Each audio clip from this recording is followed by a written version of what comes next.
আসসালামু আলাইকুম বন্ধুরা, আজ আমি 1 কাপ সুজি আর 1 প্যাকেট গুঁড়ো দুধ দিয়ে দারুণ একটি নাস্তার রেসিপি আপনাদের শেয়ার করব, যেটা দেখলে সত্যি অবাক হয়ে যাবেন। তো চলুন ফুল রেসিপিটা দেখতে থাকুন। দেখুন, প্রথমেই আমি গ্যাসটি অন করে একটি কড়াই বসিয়ে দিয়েছি। কড়াইয়ের মধ্যে দিয়ে দিচ্ছি 1 চামচ ঘি। যেহেতু শীতকাল, ঘিটা জমে গেছে, তাই এইভাবে চামচটা কড়াইতে ধরলে কিন্তু ঘিটা গলে যাবে। দেখুন, ঘিটা কিন্তু গলে গেছে। এবার এর মধ্যে আমি দিয়ে দিচ্ছি 1 কাপ সুজি। এই সুজিটাকে আমি একদম লো ফ্লেমে হালকা করে একটু ভেজে নেব, তাহলে খুব সুন্দর একটি ফ্লেভার আসবে আর এই নাস্তাটিও খেতে ভীষণ ভালো লাগবে। সুজিটাকে বেশি লাল করে ভাজার কোনো প্রয়োজন নেই, হালকা একটু ভেজে নিলেই হবে। দেখুন, সুজিটাকে হালকা করে ভেজে নিয়েছি। এবার আমি এর মধ্যে দিয়ে দিচ্ছি 1 প্যাকেট আমুল দুধ। এখানে আপনারা চাইলে তরল দুধ দিয়েও এই রেসিপিটা তৈরি করতে পারেন, তবে গুঁড়ো দুধটা দিলে খুব সুন্দর টেস্ট হয়। গুঁড়ো দুধটা দিয়েও আমি কিছুক্ষণ নাড়াচাড়া করে নেব।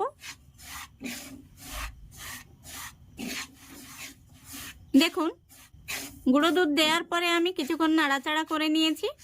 এবার এর মধ্যে আমি দিয়ে দেব 1 কাপ জল। তো আমি এখানে যে কাপে মেপে সুজি দিয়েছি, সেই কাপে মেপে 1 কাপ জল দিয়ে দিলাম। এবার এই সুজির সঙ্গে জলটাকে খুব ভালো করে মিশিয়ে নিতে হবে। আর এই অবস্থায় গ্যাসের ফ্লেমটা অবশ্যই লো ফ্লেমে রেখে রান্নাটা করে নিতে হবে, নইলে তলা থেকে সুজিটা লেগে যাওয়ার সম্ভাবনা থেকে যাবে।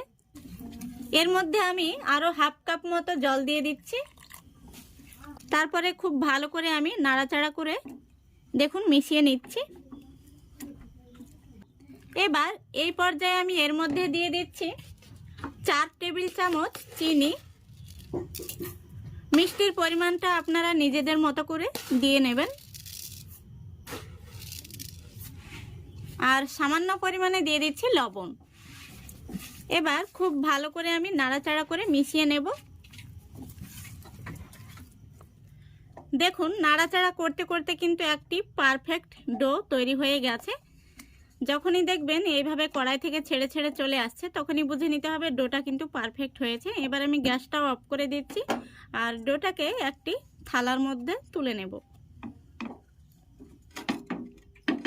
এই দেখুন, দেখুন ডোটাকে আমি থালার মধ্যে তুলে নিয়ে কিছুটা ঠান্ডা করে নিয়েছি। এবার এই ডোয়ের মধ্যে আমি দিয়ে দিচ্ছি 3 চামচ ময়দা।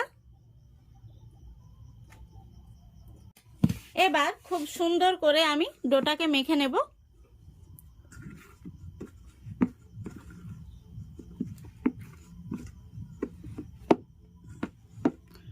ডোটাকে খুব ভালো করে মেখে নিতে হবে, যতক্ষণ না পর্যন্ত একটি সফট ডো তৈরি হচ্ছে ততক্ষণ পর্যন্ত খুব ভালো করে মেখে নিতে হবে।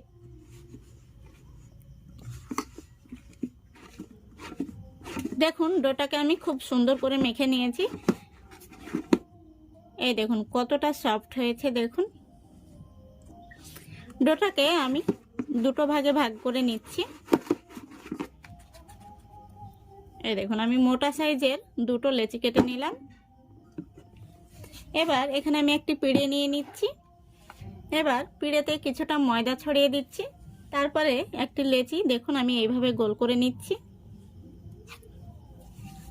এই লেচিটাকে আমি রুটির মতো বড় করে বেলে নেব, তবে রুটির মতো পাতলা করা যাবে না, একটু মোটা রেখে বেলে নিতে হবে। দেখুন, এইভাবে আমি বেলুন দিয়ে বেলে নিচ্ছি।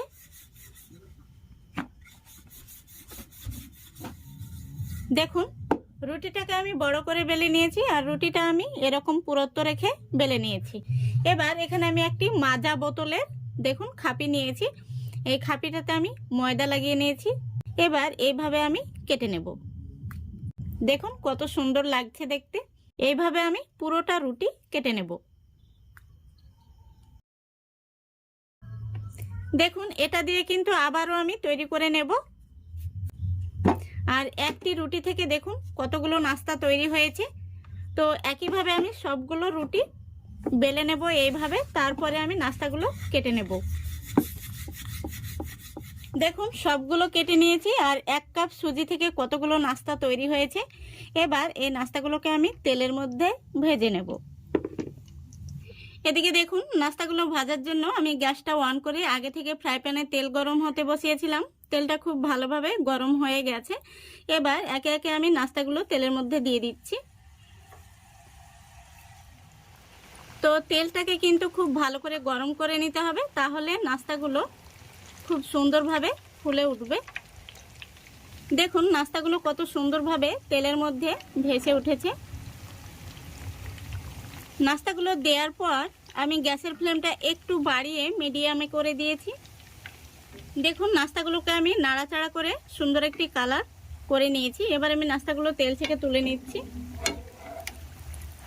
দেখুন কত সুন্দর কালার এসছে।